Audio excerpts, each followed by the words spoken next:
Ronald Wilson Reagan, the 40th President of the United States, followed a unique path to the White House. After successful careers as a radio sports announcer, Hollywood movie actor, and television host, he turned to politics and was elected governor of California in 1966, serving 8 years. He ran unsuccessfully for president in 1968 and 1976, but in 1980, during a time of U.S. economic troubles and foreign policy difficulties, he won the Republican presidential nomination in a contest with George H.W. Bush and others and defeated President Jimmy Carter in the general election. When Reagan took office, public confidence in government was at its lowest ebb since the Great Depression. Reagan largely succeeded in his goal of making the American people believe in themselves again. He called this the greatest accomplishment of his presidency. 1984, Reagan was reelected to a second term in a 49-state landslide. During the 8 years of his presidency, he reshaped national politics and carried out his campaign promises to cut taxes and increase the defense budget, using the latter as leverage to negotiate significant arms control agreements with the Soviet Union. Despite some setbacks, including notable budget deficits, Reagan left office in 1989 with strong approval ratings. His presidency has been ranked highly by the American people in subsequent polls. Reagan died on June 5, 2004. Reagan before politics. Ronald Reagan was born on February 6, 1911, in Tampico, Illinois. His family, father Jack, mother Nell, and older brother Neil, moved to a succession of towns in Illinois, as his nomadic father searched for sales work. In 1920, the Reagans settled in Dixon, which Ronald Reagan considered his hometown. Ronald's gregarious father, Jack Reagan, had a grade school education and a gift of salesmanship. He was an able salesman but was hampered by persistent alcoholism. He died in 1941. Ronald's mother, Nell Wilson Reagan, nurtured and encouraged her sons and gave freely to charities even though the Reagans were poor. As an adult, Ronald Reagan often reminisced fondly about his mother's compassion and generosity. Nell Reagan died in 1962. Reagan, then known by his boyhood nickname of Dutch, graduated in 1928 from Dixon High School, where he showed interest in dramatics, drawing, and journalism. No member of his family had any higher education, but young Ronald Reagan enrolled at Eureka College, near Peoria. He worked his way through college with dishwashing and other jobs, also sending money home and inducing his brother to enroll at Eureka. Ronald Reagan was an indifferent college student. He majored in economics and received mostly C grades. But Reagan threw himself into extracurricular activities, especially dramatics, and played on the football team. Following graduation, at a time when a quarter of Americans were unemployed, Reagan found work as a radio announcer, first in Davenport, Iowa, then later Des Moines. Reagan struggled at first but in time became one of the best-known sports announcers in the Midwest.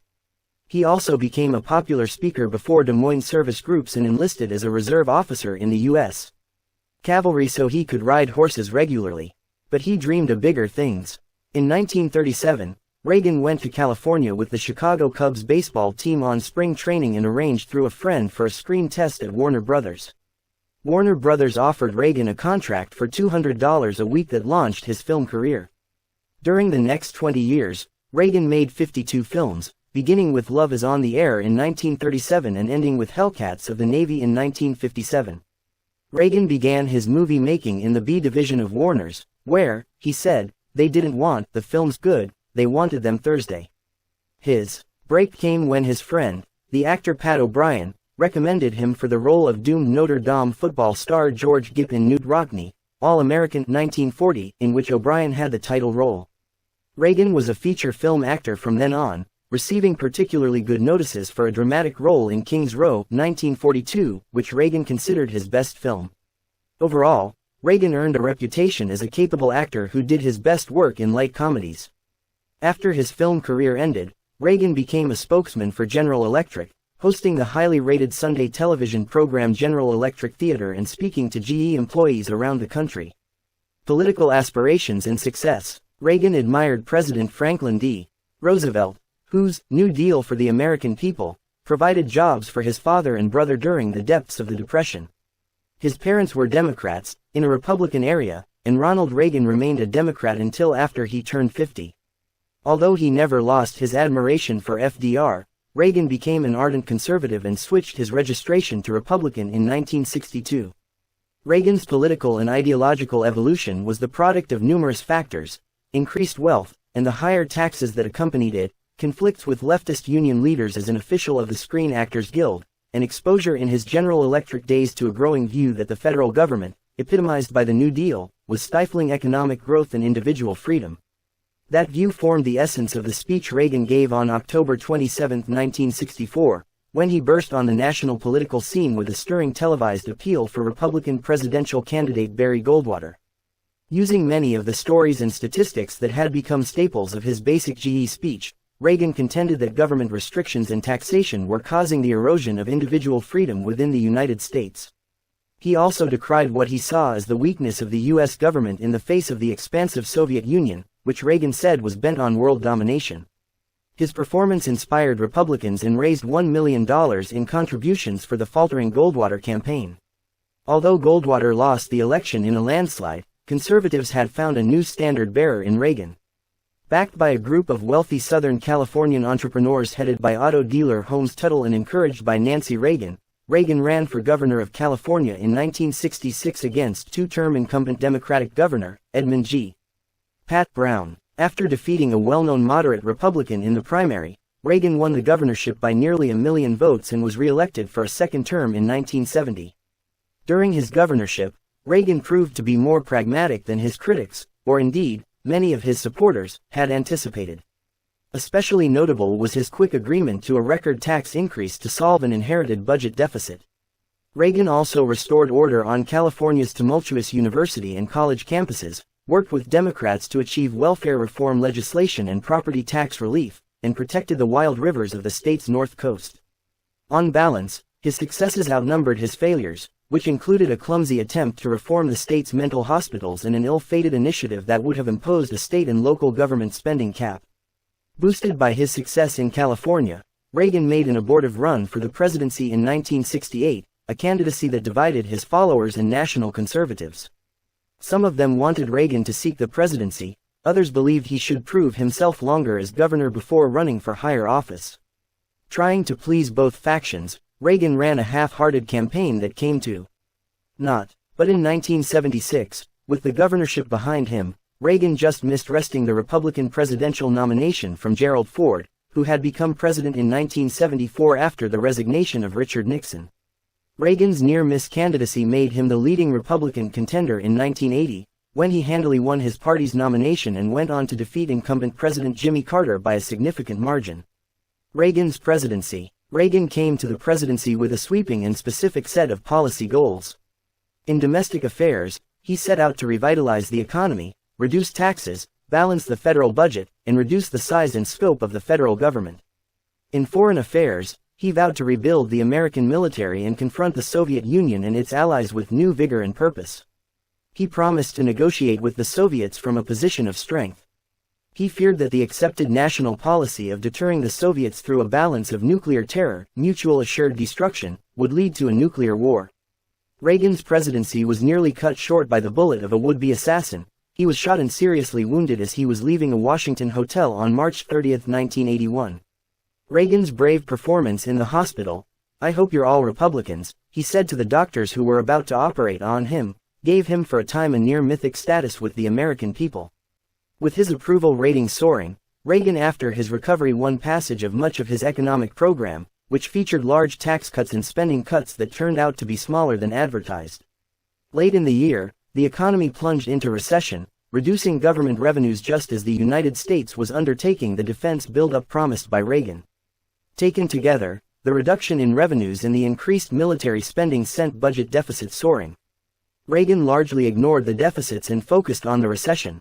Many in his own party were critical of Federal Reserve Chairman Paul Volcker, a Carter appointee who prescribed high interest rates to bring down inflation and crush the recession, but Reagan stuck with Volcker. Unemployment rose, but inflation subsided, and the economy turned upward in 1983, an expansion that continued throughout the Reagan presidency. With the economy stable, Reagan turned his attention to foreign affairs, believing that the massive military buildup that Congress had approved would enable him to negotiate for reduced nuclear arsenals from a position of strength. There was little movement in this direction, however, during Reagan's first term. Soviet leaders resented Reagan's description of their country, in a March 8, 1983, speech, as the evil empire, and in any case were preoccupied with their own leadership issues. During Reagan's first term, the Soviets went through a succession of geriatric leaders, none of whom was willing to negotiate with a U.S. president. Americans re-elected Reagan by a landslide in 1984 largely because of the economic turnaround and the perception that he was a steady leader. The nation's economy continued to expand during Reagan's second term, as did the budget deficits and the national debt. While all income levels gained from the new prosperity, Reagan's critics claimed that the wealthy were disproportionately benefited. It was in foreign affairs that Reagan had his greatest successes, and also his greatest setback. He worked diligently with the Soviet Union's new reform-minded leader, Mikhail Gorbachev, to improve superpower relations. The crucial product of their negotiations was the 1987 Intermediate Nuclear Forces (INF) Treaty, the first treaty of the Cold War to reduce the number of nuclear missiles rather than stabilizing them at higher levels. The INF Treaty paved the way for other agreements that reduced the nuclear arsenals of the superpowers. As Gorbachev wrote, it is difficult to overestimate the significance of this step. Gorbachev made a positive impression on Americans during a 1987 visit to the United States, and Reagan impressed the Russian people on a reciprocal 1988 trip to the Soviet Union. Reagan's reputation was tarnished when the public learned in late 1986 that members of the President's National Security Council staff had engineered an arms sale to Iran, then involved in a bloody war with Iraq, in an ill-conceived attempt to win the release of Americans held hostage in Lebanon. Some of the proceeds from the arms sales were funneled to rebels, Contras, opposing the Marxist government of Nicaragua. The two events became known as the Iran-Contra affair. This scandal bedeviled Reagan during the last years of his presidency, but did not overshadow his monumental accomplishments in the Cold War. Many years later, the independent counsel who had been appointed to investigate the Iran-Contra affair concluded that there was no evidence Reagan knew that proceeds from the arms sales had been diverted to the Contras. Reagan after the presidency. Reagan left office in January 1989, handing the presidency over to his favored successor, Vice President George H.W. Bush. Polls showed that Reagan had the highest approval rating of any departing president since Franklin D. Roosevelt. In 1994, Reagan announced that he was suffering from Alzheimer's disease. As he battled this affliction out of the public eye, his reputation among Americans grew. It culminated in a bipartisan and international outpouring of sentiment at a state funeral after Reagan died on June 5, 2004.